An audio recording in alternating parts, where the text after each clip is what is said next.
नमस्ते। आज हम बात करेंगे एक बहुत ही पुरानी लेकिन आज भी उतनी ही काम की सीख के बारे में और देखेंगे कि कैसे उसे एक रोज की आदत बना सकते हैं। एक ऐसा गाइड जो हमें एक्शन और कामयाबी के बीच का सीधा रास्ता दिखाता है। तो चलिए शुरू करते हैं।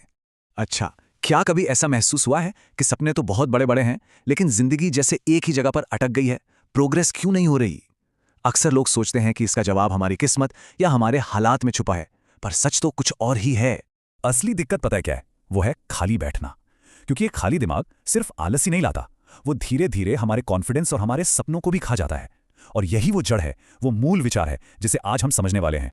तो आज हम क्या-क्या देखने वाले हैं? पहले तो हम समझेंगे कि ये इनएक्शन, ये कुछ ना करने का जाल क्या है। फिर एक साधु के उन 7 नियमों को जानेंगे, धैर्य और हिम्मत की ताकत को समझेंगे और आखिर में ये देखेंगे कि कामयाबी की तरफ अपना पहला कदम कैसे बढ़ाना है। तो चलिए कहानी शुरू करते हैं अर्जुन से।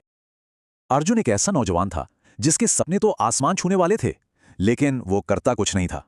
बस दिन भर एक पेड़ के नीचे खाली बैठा रहता और अपनी नाकामी का सारा ठीकरा अपनी किस्मत पे फोड़ देता था।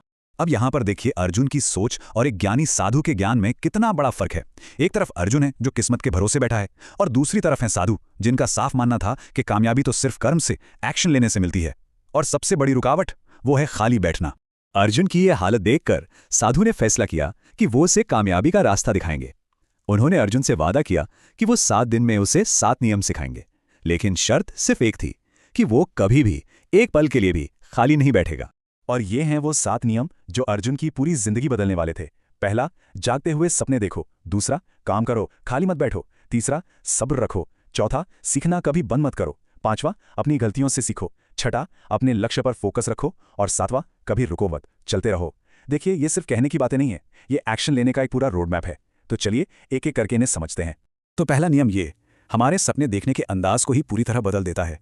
साधु ने समझाया कि सपने वो नहीं जो बंद आंखों से देखे जाएं, सपने तो वो हैं जो खुली आंखों से देखे जाते हैं। मतलब सिर्फ सपनों के बारे में सोचना नहीं है, बल्कि उन्हें हकीकत बनाने के लिए एक्शन लेना है, जागना है। अब इस नियम को अपनी आदत कैसे बनाया जाए? बहुत आसान है, एक सुबह की रूटीन से। हर सुबह फोन चेक करने से भी पहले बस एक छोटा सा काम लिखिए जो अपने बड़े गोल की तरफ ले जाए। अपने सपने को एक ख्वाब की तरह नहीं, एक प्रोजेक्ट की तरह देखिए। और बस यही तो है पहला कदम।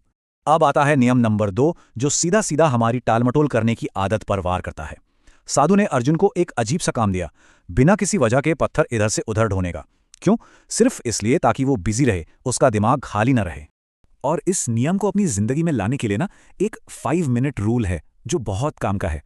कोई भी काम बड़ा लग रहा हो तो बस खुद से कहिए कि सिर्फ 5 मिनट के लिए करना है, क्योंकि अक्सर सबसे मुश्किल काम शुरू करना ही होता है। या फिर सुबह उठते ही कोई छोटा सा काम पूरा कर लीजिए, जैसे अपना बिस्तर ठीक करना। ये पूरे दिन के लिए एक पॉजिटिव मोमेंटम सेट कर देता है। और बस यही तो इस नियम का असली मतलब है।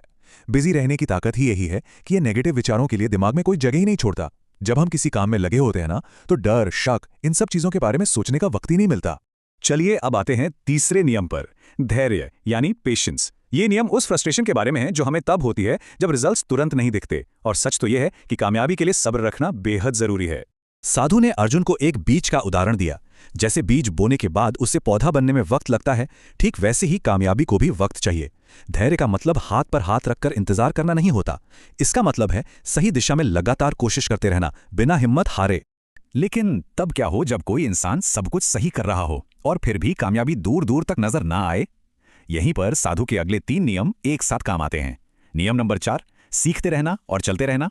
5, हार से सीखना। और 6, लक्ष्य पर नजर बनाए रखना।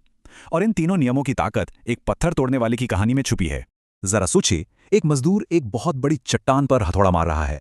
उसने 99 बार पूरी ताकत से वार किया, लेकिन पत्थर पर एक खरोच तक नहीं आई।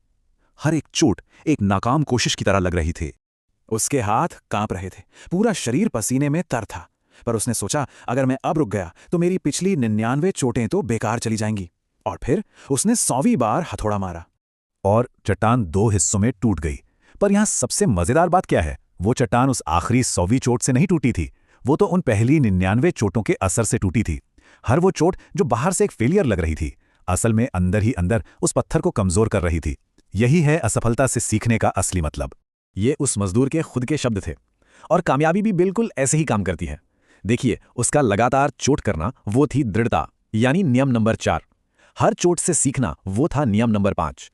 और अपने लक्ष्य पर टिके रहना वो थी उसकी असली ताकत, यानी नियम नंबर 6। हर छोटी कोशिश बड़ी कामयाबी का हिस्सा बनती है। और यहीं से हम अपने अगले पड़ाव पर आते हैं। पहला कदम, कामयाबी कोई मंजिल नहीं है जहां पहुंचकर सब खत्म हो जाए। नहीं, ये तो एक सफर है जो हमेशा चलता रहता है। और यही हमें साधु के 7वें और आखिरी नियम की याद दिलाता है, कभी रुको मत, बस चलते रहो। अर्जुन ने इन सारे नियमों को अपनी जिंदगी का हिस्सा बना लिया और नतीजा, वो एक आलसी सपने देखने वाले लड़के से अपने गांव का सबसे कामयाब इंसान बन गया। कैसे? क्योंकि उसने कभी खाली बैठना गवारा नहीं किया, वो बस लगातार काम करता रहा, एक्शन लेता रहा। बाद में जब भी कोई अर्जुन से उसकी कामयाबी का राज पूछता था तो उसका जवाब हमेशा एक ही होता था, कभी खाली मत बैठो। और ये एक लाइन उन 7 नियमों का निचोड़ है। मतलब जब तक जिंदगी है तब तक एक्शन है। तो अगर हम इस पूरी कहानी की सीख को एक जगह देखें तो बात बिल्कुल साफ है। कामयाबी का सबसे बड़ा हिस्सा, लगभग 70%, सिर्फ और सिर्फ एक्शन से आता है। धैर्य और सीखना उसे सपोर्ट करते हैं, और किस्मत, अरे उसका रोल तो बहुत ही छोटा सा है। तो आखिर में बस यही सवाल रह जाता है, कामयाबी का ये सफर कभी खत्म नहीं होता। तो फिर वो एक छोटा सा एक्शन कौन सा है जो आज लिया जा सकता है इस सफर को जारी रखने के लिए?